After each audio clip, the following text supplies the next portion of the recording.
alunos, estamos mais uma vez aqui hoje para a resolução da primeira fase comentada da FUVEST 2024. Uma provinha aí bem tranquila, não acredito que tenha dado alguma dor de cabeça em alguma das questões. Temos também com algumas interdisciplinaridades e um fato que me chamou um pouco a atenção foi a presença bem evidente da física moderna, tá? Em algumas questões aí a gente vai ter essa novidade. Fato que está começando a aumentar de um ano para o outro, ok?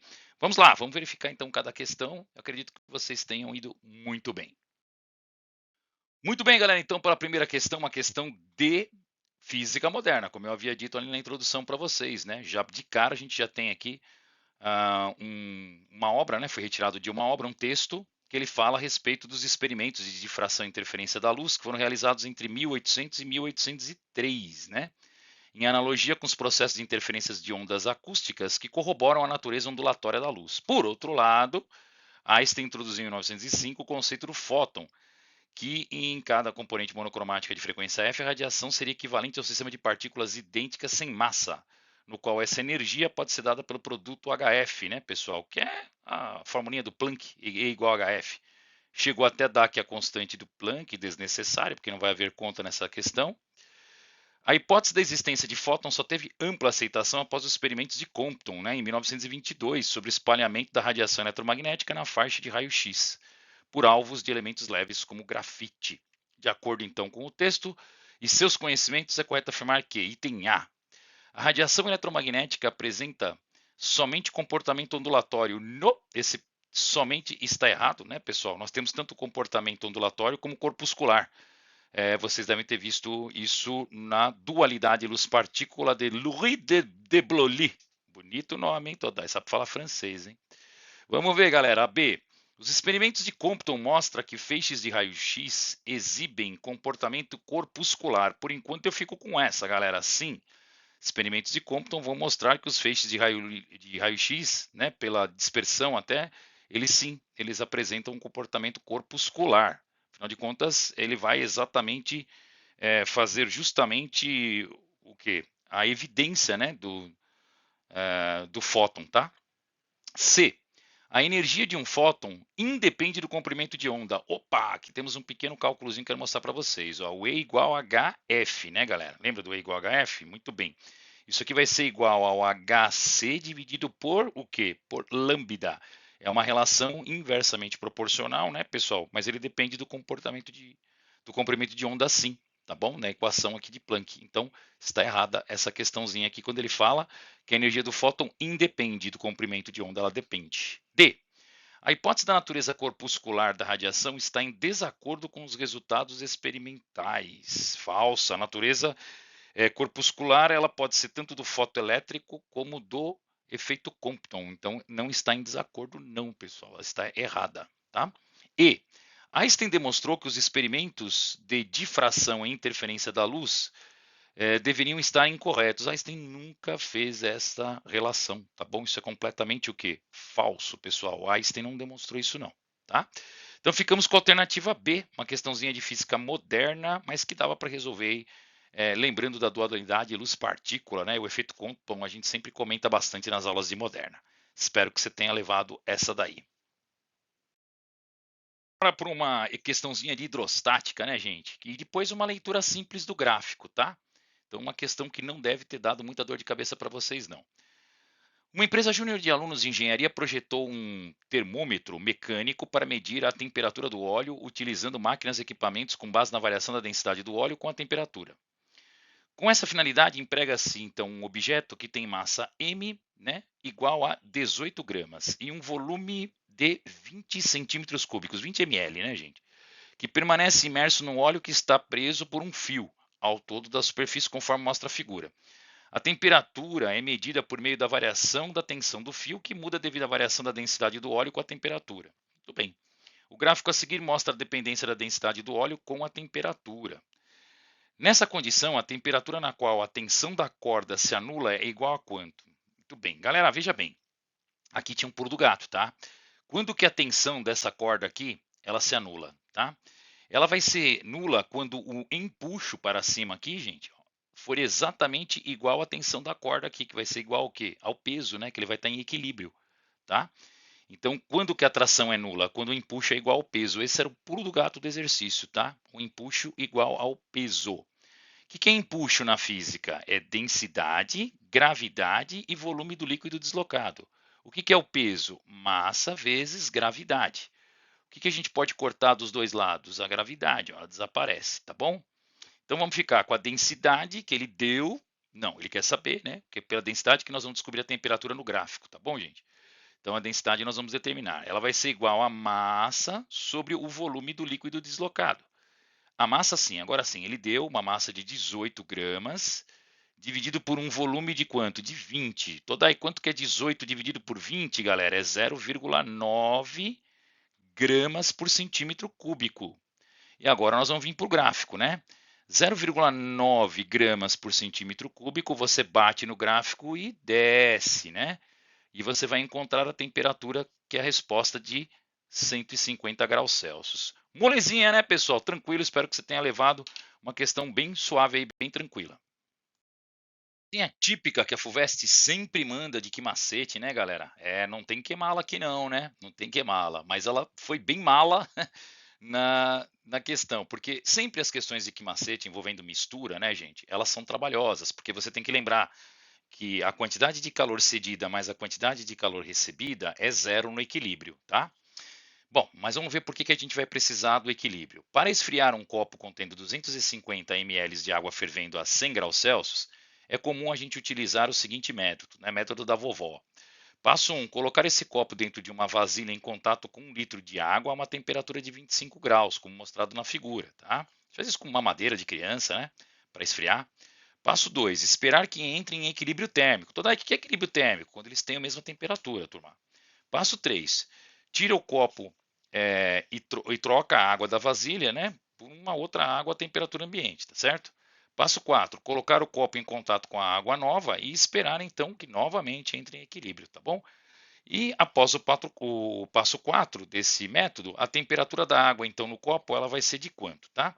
Considere apenas as trocas de calor ocorrendo entre a água e o copo, né, gente?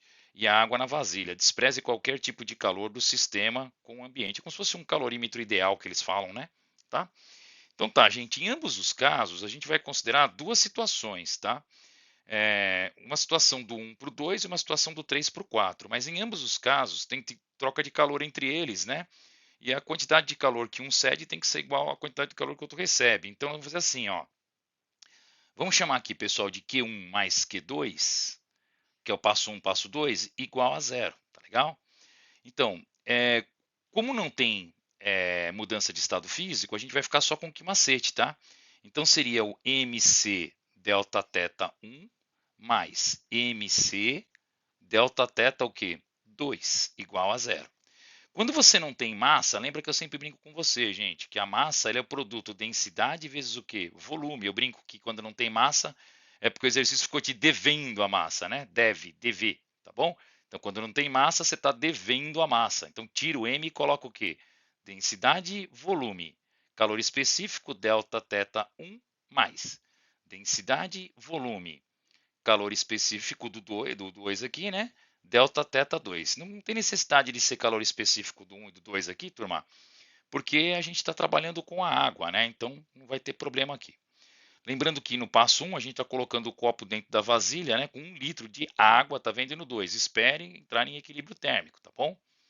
Muito bem. Então o que nós vamos fazer aqui, turma? Nós vamos fazer o seguinte, ó. Essa densidade aqui que nós temos é a densidade da água, né? Tá certo? Então, essa densidade aqui, quanto que nós vamos ter aqui? Densidade 1, né, pessoal? 1 litro, a gente pode considerar 1. Agora, vem cá, como é água nos dois casos, a gente pode cortar, né? A densidade aqui, ó, porque é água e água. Então, tanto faz eu multiplicar por 1 aqui, por 1 lá. Então, dá na mesma. Assim como C também eu posso cortar. O que está variando, se você for reparar, é o volume, né, gente? É o volume. Então, o primeiro volume que eu tenho aqui é de quanto? 250, né? Tá? Eu tenho 250 ml, que é o que eu tinha aqui, para resfriar um copo de 250 ml. E a variação de temperatura? Bom, no primeiro passo, no primeiro esfriamento, eu vou chamar de delta F1, tá? Eu não sei qual que é a temperatura final, mas ele vem de uma temperatura de 100, né? Tá bom? Ele vem de temperatura de 100. Então, 250 do copo, né, que é quanto que tem lá no copo. Temperatura final, que eu não sei ainda quanto vai ser nesse primeiro passo, né? Menos o 100. Mais o quê? Bom, o volume 2. O volume 2 é o que a gente vai colocar aqui, que é 1000, né, gente? Por que 1000? Porque ele fala em 1 litro de água, né? Então, 1 litro de água, ele seria 1000 ml, porque a gente está trabalhando tudo em mililitro, né? Então, seriam 1000 ml. E a variação de temperatura, né? Bom, temperatura final é o que eu quero saber de equilíbrio. E ele fala que vem de uma temperatura de quanto? De 25 graus Celsius, que é a temperatura ambiente agora, tá? Então, eu vou dar mais uma lida aqui para você, caso você não tenha entendido o que eu fiz, ó. Então, gente, a densidade e o calor específico, como se trata de água, você pode cortar fora, tá? Não precisa trabalhar com ela, por isso que ele nem deu. O 250 é o volume inicial que eu tinha, tá? Temperatura final que eu quero saber depois dessa mistura, e a água vem quente, ela vem com menos 100. Depois ela vai ser colocada em contato com uma água fria, é bem fria, temperatura ambiente, né? De 1 litro de água. 1 litro você tem que tomar cuidado, não pode colocar 1. Você está trabalhando em ml, tem que estar em ml aqui. Então são 1000 ml, tá? E a temperatura ambiente 25. Então vamos ver quanto que dá esse θF1 aqui, tá? Que é a temperatura final 1 aqui. Por quê? Porque essa temperatura vai ser colocada novamente num estado de equilíbrio, entendeu? Então bora fazer aqui a distributiva, pessoal. Vai ficar 250 θF1 menos 250 vezes 100, 2.500, mais 1000 θF1 de novo, menos 25.000, tá certo? Isso aqui igual a zero. Legal. 250 mais 1000, nós vamos ter 1250 θF1. 2.500, não, aqui era 25 vezes, tem dois zeros aqui, né, gente? Então aqui, ó, era 25.000, comi bola aqui, ó. 250 vezes 100 vai dar 25.000. 25.000 com menos 25.000 dá 50.000, só que a gente passa para o outro lado e fica o quê? Positivo, né? Então vai ficar 250 mais, 25.000 mais 25.000, 50.000 positivo para o outro lado, tá? Então o que a gente tem aqui, pessoal? Um θF1 que ele vai ser igual a 50.000 dividido por 1.250. Isso aqui vai dar 40, né? Tá? 40 graus. Então já baixou um pouco a temperatura, né? A gente tinha uma água de 100, já temos a água a 40 graus. Agora nós vamos fazer os outros dois processos, né? Vamos ter que fazer o mesmo exercício, entendeu, gente? Só que eu vou chamar agora aqui de uma troca de calor Q3 mais Q4, tá bom? É isso aí. Que são os outros passos, né? Muito bem. Então agora o que nós temos, gente? Vamos lá. Nessa próxima etapa, que vai ser um repeteco do exercício anterior, nós vamos entrar novamente com a mesma fórmula, tá, gente? Ó, vai ser aqui D, V, delta T. Então, como a gente já sabe que densidade e calor específico corta, a gente já pode ir direto, né, pessoal? Para quê? Já pode cortar essa etapa aqui e vamos direto para o volume, né? Porque a gente sabe que o que importa é o volume, ó. É o volume que multiplica o quê? Ó, é o volume que multiplica o delta θ, só que agora eu vou chamar de delta θ 2, tá bom?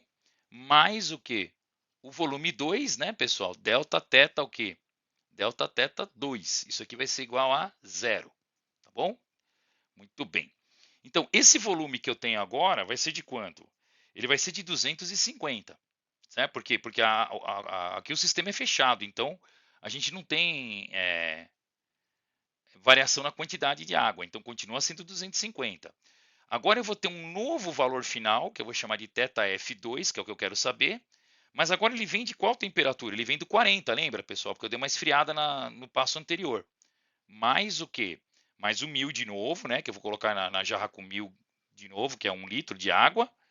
θF2, que eu não sei quanto que é, menos a temperatura de ambiente, que eu vou pegar água ambiente de novo, 25. Percebeu que a segunda parte aqui do que macete a gente não mudou? Ficou igualzinho? Igual a zero, né?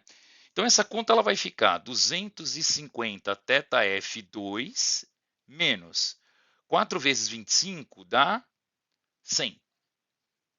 Só que eu tenho mais dois zeros, então vai dar 10.000, tá bom? Mais 1000 θF2 menos 25.000, igual a zero. Então vamos lá, 250 mais 1000, não é isso? Ó? 250 θF com mais θF, porque aqui ficou 1250, tá, gente? 1250 θF2 igual Agora nós temos o que aqui? 1.000, 10.000. 10.000 com 25.000 dá 35.000, gente. A gente vai passar 35.000 por outro lado aqui, ó, tá? Vamos cortar um zerinho aqui, um zerinho aqui. E nós vamos fazer 3.500 dividido por 125. Adivinha quanto que dá isso aqui, pessoal? Né? Esse θF2 vai dar exatamente o valor da nossa resposta, ou seja, 28 graus, tá bom? Então é isso aí, pessoal. Duas trocas de calor, né? Duas misturas de quimacete, tá? Uma mistura com a água bem quente, né? Ela está com 100 graus Celsius, 250 ml bem quente a 250 graus Celsius, com a água, com 1 litro de água, que é 1.000 ml, com uma temperatura ambiente de 25. A temperatura caiu para quanto, gente, no primeiro passo? Ela caiu para 40 graus Celsius, tá? Depois a gente vai pegar a mesma quantidade, a mesma água, 250 ml, que é um copo de requeijão, né, pessoal? Aqueles copos de requeijão tem 250 ml.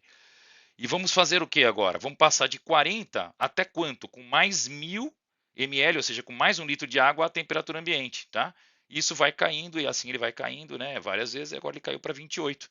São duas quedas de temperatura aí, tá legal? Espero que você tenha levado, o exercício não era difícil, só era trabalhoso. E galera, uma questãozinha agora da termodinâmica, já era esperado, né? O FUVEST sempre gosta de uma análise gráfica da termodinâmica. Então vamos lá. Um protótipo de máquina térmica caseira baseia-se num motor de 4 etapas e que pode ser construído com o auxílio de uma bomba de bicicleta, uma pequena câmara de pneu e um aquecedor térmico. Então vamos se ligar nas etapas, tá bom, gente? O nosso grande problema é porque todas elas são ciclo fechado, tá vendo? São transformações cíclicas. Então a gente precisa saber qual que é o grande problema aqui. A gente saber onde que ela começa, tá? É aí que nós temos que tomar cuidado, qual é o começo dela, tá? Então na primeira etapa ele diz que a câmara de gás do pneu é comprimida adiabaticamente. Pessoal, o que é uma compressão adiabática? É uma compressão que ela é feita num ciclo fechado, então tudo bem, está dentro do nosso estudo, né, da nossa proposta. Rápida também, né, pode ser feita na nossa proposta. Mas ele fala então que o pneu aqui, ó, o gás na câmera, ele é comprimido, então o volume diminui e aí o que acontece com a pressão, gente? A pressão aumenta, né? Então, ó, pressão aumentando, galera, o que nós temos aqui? Nós temos no gráfico A aqui um leve aumento de pressão, né? Se for considerar aqui embaixo, né? Então, é melhor a gente pensar o seguinte, ó, na primeira etapa, então nós vamos ter um comportamento adiabático com volume caindo e pressão o quê? Pressão aumentando, tá? E ela é adiabática. Depois a gente tenta encaixar. Na 2, vamos ver o passo 2 aqui. Segunda etapa, ele é aquecido com volume constante. Simplesmente, pessoal. Então, se o volume é constante, pressão e temperatura tem que subir, tá? Porque ele é aquecido. Então, a temperatura sobe, né? E a pressão sobe. Por quê? Porque o volume é constante, né, pessoal? Tá bom? Fechou. Terceira etapa, o que nós temos na terceira etapa? Na terceira etapa, o gás sofreu uma expansão adiabática. Tá? Então, gente, se ele sofre uma expansão adiabática, o volume aumenta agora e a pressão o quê? Pum, ela cai. Sem troca de calor, tá, gente? Sem troca de calor porque é adiabático, né? Então, adiabático sem troca de calor. Depois, finalmente, na quarta etapa, então nós vamos ter aqui uma quarta etapa, onde nós vamos ter o quê? Um resfriamento isovolumétrico, gente. Então, temperatura cai, pressão cai, certo? E ele fornece calor. O calor vai ser fornecido, tá bom? Também é um processo adiabático fechado. Gente, olhando para esses diagramas, então, a gente vai acabar ficando com o diagrama A, é o que mais está próximo disso, né? Então, deixa eu tentar te mostrar aqui, ó. A primeira etapa, ela está aqui, ó, tá bom? Então, aqui está a nossa primeira etapa, ó. Nós vamos ter aqui, pessoal, uma diminuição no volume e um aumento de pressão, tá vendo? Ó, tá? Nós temos uma isoterma aqui embaixo, né? Depois, na 2, a gente tem o volume constante, tá vendo, gente? E o aumento da temperatura e o aumento da pressão. Beleza, então essa aqui seria a etapa 2, ó, tá? Na etapa 3, eu tenho uma diminuição da pressão, mas eu tenho um aumento do volume, tá bom? É uma adiabática aqui, ó, tá? É como se fosse uma isotérmica, só que ela é um pouco mais engrenada porque ela tem variação de temperatura, né, gente? E depois, finalmente, nós temos novamente aqui, ó, uma isovolumétrica, né? Novamente aqui uma isovolumétrica. Por quê? Porque o volume não varia, né, pessoal? O volume não varia e ele tem uma queda de pressão e de temperatura, tá bom? Então tá certinho aí.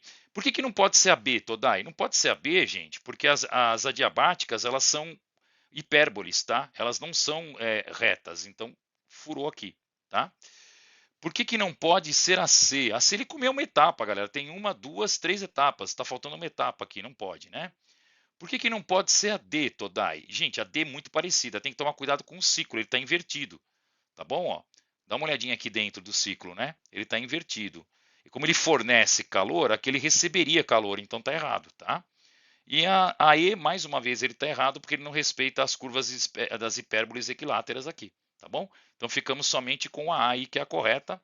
Exercício bem tranquilo, porque no próprio diagrama do motor de 4 tempos, gente, você já deve ter lembrado do ciclo de Otto, né? Você deve ter lembrado dessa forma gráfica no diagrama PV. E ele é bem parecido, já é bem tarimbado, né? Então é um diagrama PV que você já conhece da transformação cíclica, né? Tá bom?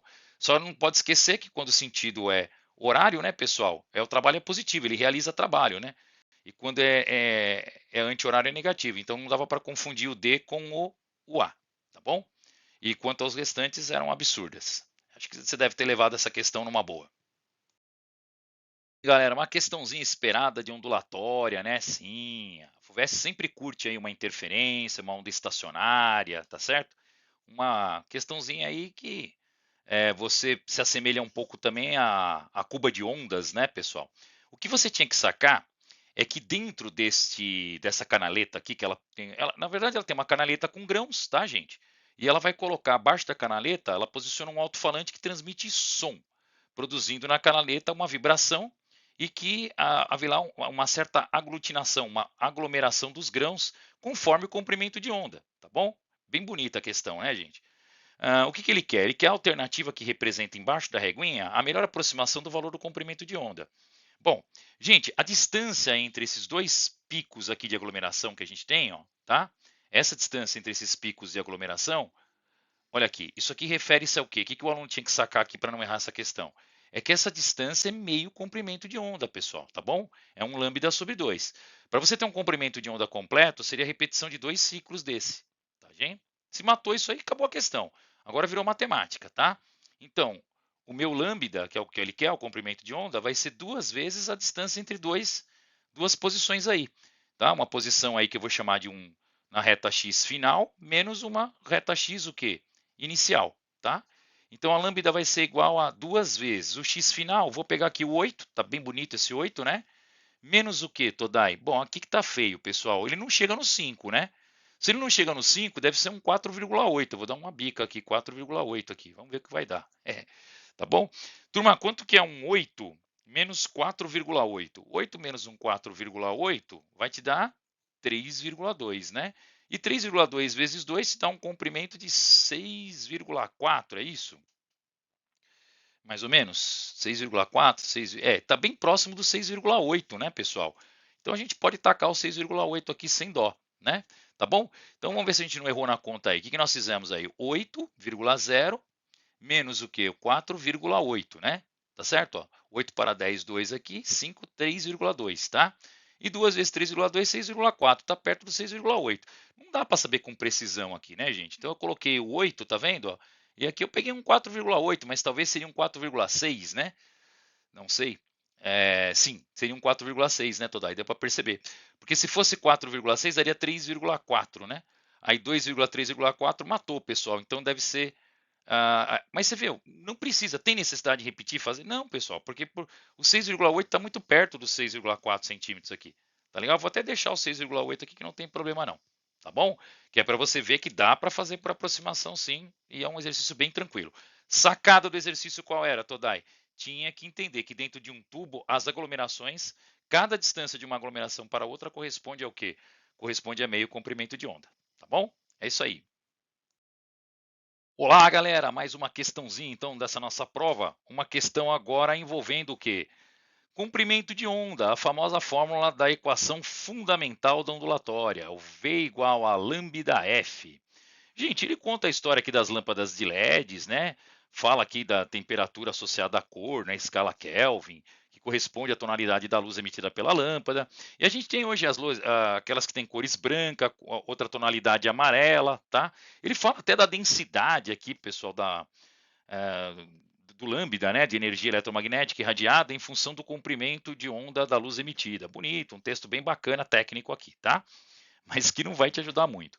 Com base nessas informações, assinale a alternativa que apresenta o gráfico que melhor corresponde à situação em que a cor predominantemente da luz é amarela. É isso que tem que tomar cuidado, tá bom? Então nós vamos precisar saber qual que é a amarela. Então, turma, todas elas viajam na mesma velocidade, que é a velocidade da luz, tá? Então nós vamos ter que saber qual que é o lambda. O lambda vai ser igual a V dividido por F. O V é a velocidade da luz, que é o C de celeritas, né? Então nós vamos colocar aqui 3 vezes 10 elevado à oitava dividido pela frequência. A frequência do amarelo é quanto? Segundo ele é 5, 10 elevado a 14, tá bom? 3 dividido por 5 dá 0,6, 10 elevado a 8 menos 14 dá menos 6, né? Muito bem. Isso aqui seria a mesma coisa aqui, 600, a gente aumenta 2, baixa 2 aqui, né, pessoal? Pode ser, ó. Baixa 3, né, para 600, ó, 1, 2, 3 casas. Então, isso vai para a ordem de menos nano, né? Vai menos 9 metros aqui, tá bom?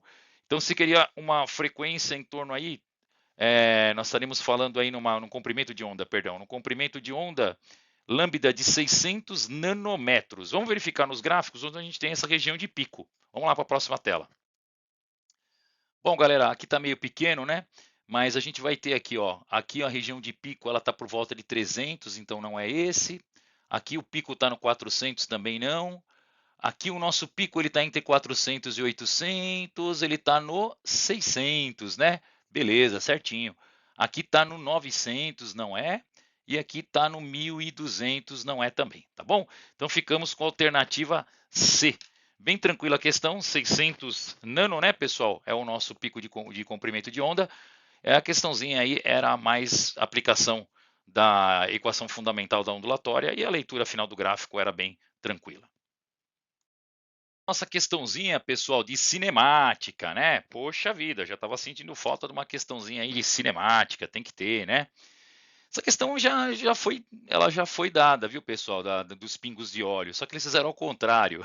Ao invés dos pingos de óleo irem diminuindo, eles iam aumentando, tá? Alguma coisa do tipo. Mas enfim, pessoal, a sacada era você verificar que o carro movimenta-se, então, pela rua numa mão única, com o sentido da esquerda para a direita, deixando no asfalto os pingos de óleos, né? Entre as curvas do gráfico, indique aquela que melhor representa a dependência da posição do carro com o tempo em segundos, esses pingos aqui, né?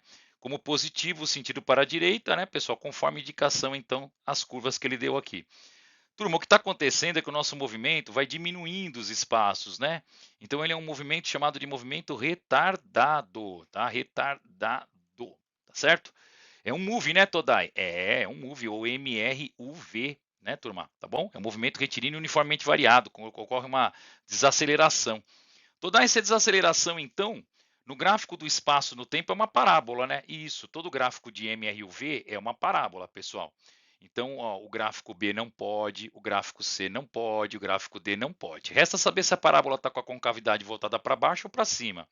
Turma, concavidade para cima seria uma aceleração, ele está desacelerando, né? Que os pingos vêm diminuindo. Então, aceleração negativa, né, Todai? Negativa só pode ser, então, o nosso gráfico aí da curva A, tá bom? Bem tranquilo. Obrigado, Fuvest. Meus alunos agradecem. Questãozinha muito fofa aí, muito legal. Era uma questãozinha fácil, uma questão de conservação de energia, que a gente fez várias dessas questões em sala de aula, né? E bem tranquilo, não creio que você tenha tido problemas dela não, tá bom? Então nós temos aí uma das modalidades aqui do skate, que é o bowl, né? Bowl, eu não sei falar. Disputado em um espaço em formato de aproximadamente de uma bacia, né? Supondo então um tal de bowl com uma profundidade de 2,45 metros, né? Com a máxima velocidade que o skatista partindo do repouso no ponto mais alto da bacia, ele poderia alcançar no ponto mais baixo, tá? Então vou fazer aqui, ó, um desenho para você poder entender o que está acontecendo, né, pessoal? Então ele vem lá de cima e ele dá a caída aqui, ó, tá bom? Então nós vamos pegar aqui, ó, a energia dele aqui em A é igual à energia em B, né, pessoal? Sistema isolado, tá bom? Beleza. Qual que é a altura, hein? Ele fala que a altura da profundidade do bowl aqui seria de 2,45 metros, pessoal. 2,45 metros é a altura que nós temos, que seria a profundidade aqui, né? Então vamos fazer assim, ó, energia mecânica em A é igual a energia mecânica em B.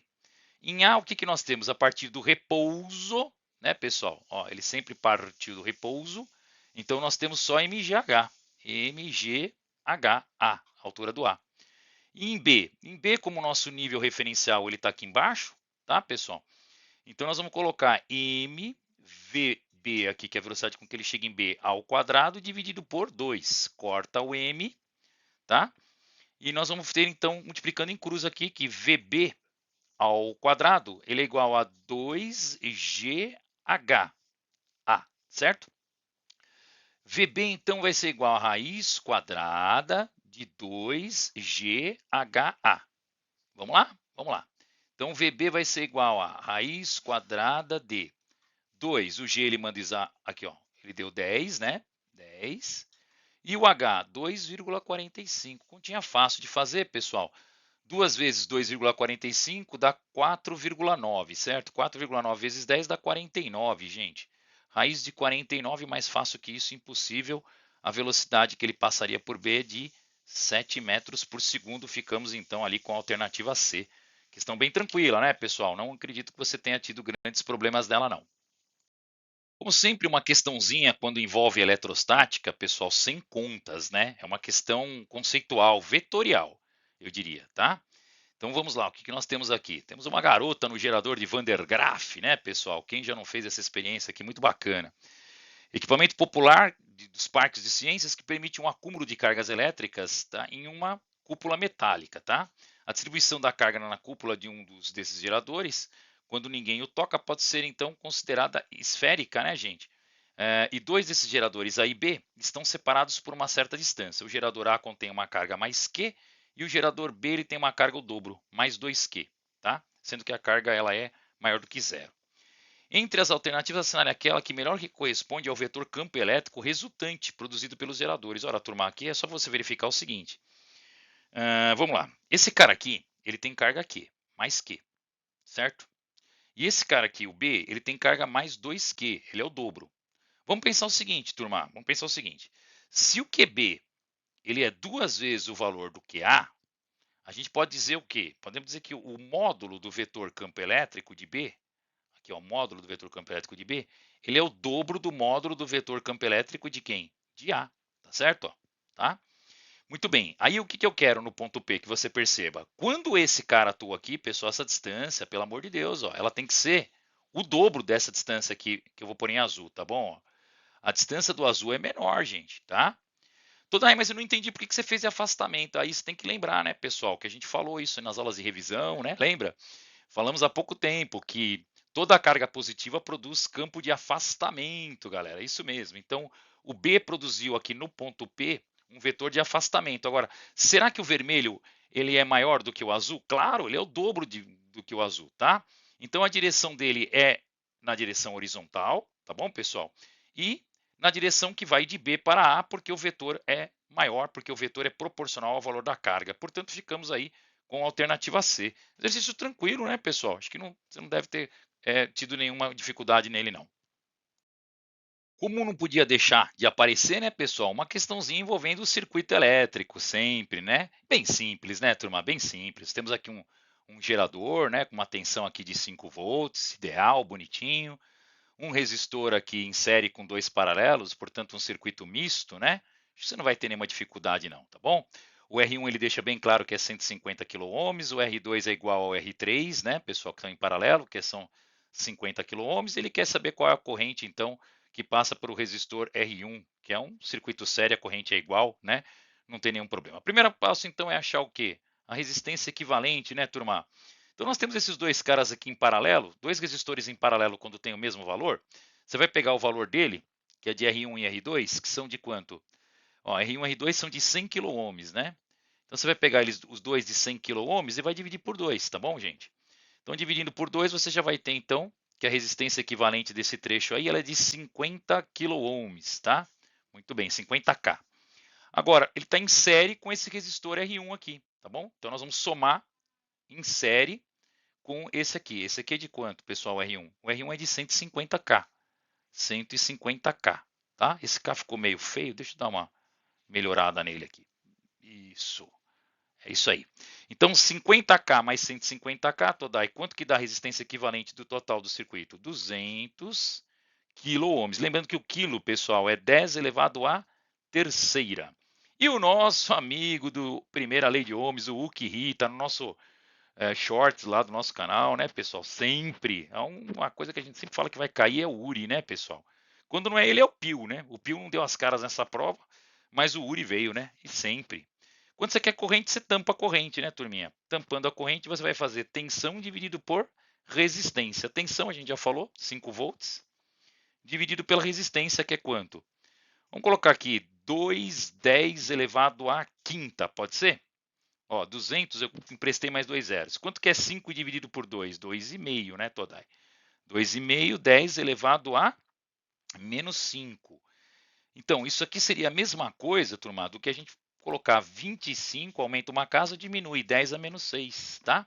O que é 10 a menos 6 na física? É o prefixo micro, tá bom? Ficamos ali com a alternativa C, 25 microampere, tá bom? Circuito série, você lembra, né, pessoal? A corrente ela é constante, ela é igual para todos. Bastava então você fazer o quê? Bastava você achar a resistência equivalente desse circuito bem simples, né? Dois resistores paralelos da metade em série com o resistor R1, tá? E a corrente elétrica é nada mais, nada menos do que pelo triângulo do Uki-Ri, né? O U dividido pelo R, tá bom? Questãozinha boa aí. Obrigado, Fulvestre. Questão fácil aí, meus alunos agradecem.